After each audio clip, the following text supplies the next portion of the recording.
The period of deflation, 1927 to 1936. The period of stabilization cannot be clearly distinguished from the period of deflation.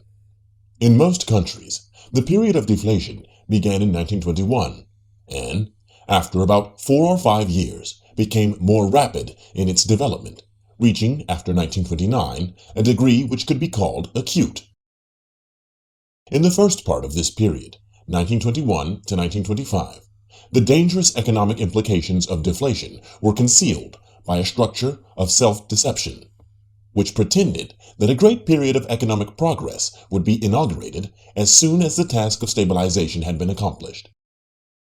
This psychological optimism was completely unwarranted by the economic facts, even in the United States, where these economic facts were, for the short term at least, more promising than anywhere else. After 1925, when the deflation became more deep-rooted and economic conditions worsened, the danger from these conditions was concealed by a continuation of unwarranted optimism. The chief symptom of the unsoundness of the underlying economic reality, the steady fall in prices, was concealed in the later period, 1925 to 1929, by a steady rise in security prices, which was erroneously regarded as a good sign, and by the excessive lending abroad of the United States, which amounted to almost $10 billion in the period 1920 to 1931, bringing our total foreign investment to almost $27 billion by the end of 1930. This foreign lending of the United States was the chief reason why the maladjusted economic conditions could be kept concealed for so many years. Before the World War, the United States had been a debtor nation, and, to pay these debts, had developed an exporting economy. The combination of debtor and exporter is a feasible one. The war made the United States a creditor nation, and also made her a greater exporter than ever by building up her acreage of cotton and wheat, and her capacity to produce ships, steel, textiles, and so on. The resulting combination of creditor and exporter was not feasible. The United States refused to accept either necessary alternative, to reduce debts owed to her or to increase her imports. Instead, she raised tariffs against imports and temporarily filled the gap with huge foreign loans. But this was hopeless as a permanent solution. As a temporary solution, it permitted the United States to be both creditor and exporter.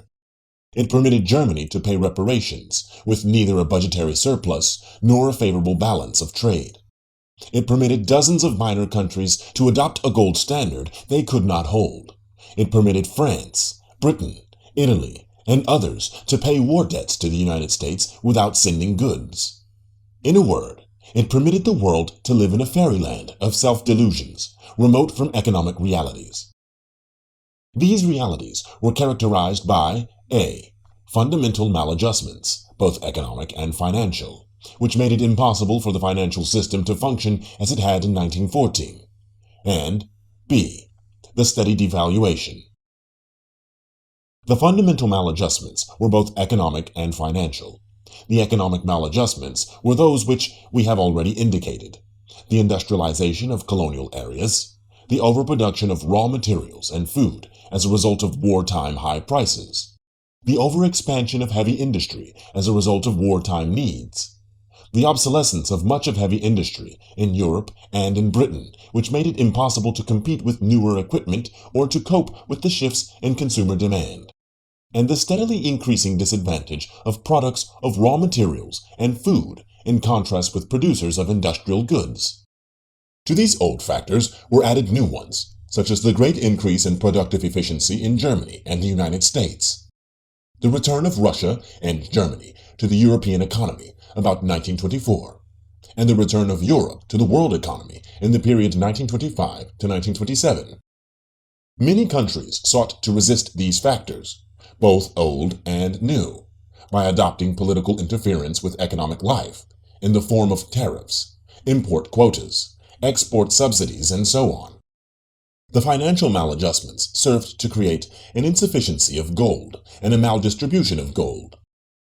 The inadequacy of the supply of gold arose from several causes. It has been estimated that the world's stock of gold money needed to increase by 3.1% per year in the 1920s to support the world's economic development with stable prices on the gold standard. The production of new gold after 1920 was below this rate. Moreover, as a result of the activities of the League of Nations and financial advisors like Professor E.W. Kimmerer of Princeton University, every country was encouraged to get on the gold standard. This led to a gold rush as each country tried to obtain a supply of gold large enough to provide adequate reserves. Because there were more countries on gold in 1928 than in 1914, and because prices in general were higher, more gold was needed in reserves. The efforts to get around this by using a gold exchange standard rather than a gold standard were helpful in dealing with the problem of inadequate supplies of gold, but increased the difficulty of the problem of maldistribution of gold, since the gold exchange standard did not respond to the flow of gold as readily and thus did not serve so well to stem such flows of gold. The need for gold was made greatest by the existence of large floating balances of political or panic funds, which might well move from one market to another, independent of economic conditions. The need was increased by the fact that in 1920 there were three major financial centers which had to make payments by shipments of gold in contrast to the single financial center of 1914, where payments could be made by bookkeeping transactions. To rectify this problem to some degree, the Bank for International Settlements was created in 1929, but never functioned as its founders had hoped. Finally, the need for gold was increased by the enormous growth in foreign indebtedness, much of it of a political nature, such as the war debts and reparations. On top of this insufficiency of gold was superimposed a drastic maldistribution of gold. This was conclusive proof that the financial system of 1914 had broken down, for the old system would have operated automatically to distribute gold evenly. This maldistribution resulted from the fact that when gold flowed into certain countries, the automatic result of such a flow, such as rising prices or falling interest rates, which would have restored equilibrium in 1914, were prevented from acting in 1928. In this period, about 4/5 of the world's gold supply was in 5 countries, and over half was in 2, the United States and France. The gold had been brought to these two for quite different reasons. To the United States, because it was the world's greatest creditor, and to France because of its devaluation of the franc. Britain, on the other hand, had floating balances of about 800 million pounds sterling, and handled each year 20,000 million pounds sterling in transactions with a gold reserve of only 150 million pounds sterling. Such a situation made it possible for France to use gold as a political weapon against Britain. As a result of these conditions, and the deflationary economic conditions described in Chapter 11, prices began to fall, at first slowly, and then with increasing rapidity. The turning point in most countries was in 1925 to 1926, with Great Britain one of the earliest, January 1925. In the first half of 1929, this slow drift downward began to change to a rapid drop. The following table will show the changes in wholesale prices for 5 principal countries. Wholesale price indices.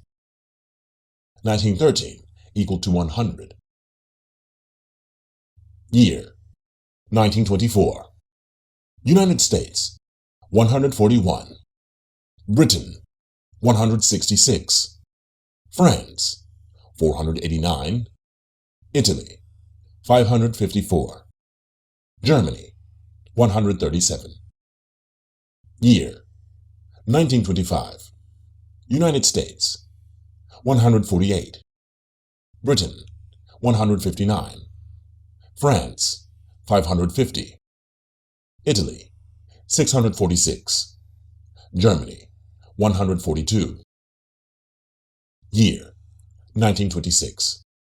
United States 143. Britain 148. France 695. Italy 654. Germany 134. Year 1927. The United States 137. Britain 142. France, 642. Italy, 527. Germany, 138. Year, 1928. United States, 139. Britain, 137. France, 645. Italy, 491. Germany, 140. Year, 1929. United States, 137.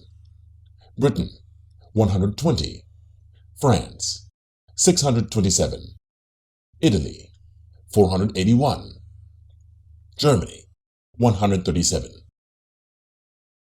Year, 1930. United States, 124. Britain, 104. France, 554. Italy, 430. Germany, 125. Year, 1931. United States, 105. Britain, 102. France, 520. Italy, 376. Germany, 111. Year, 1932. United States, 93. Britain, 90. France, 427. Italy, 351. Germany, 97. Year, 1933. United States, 95. Britain, 90.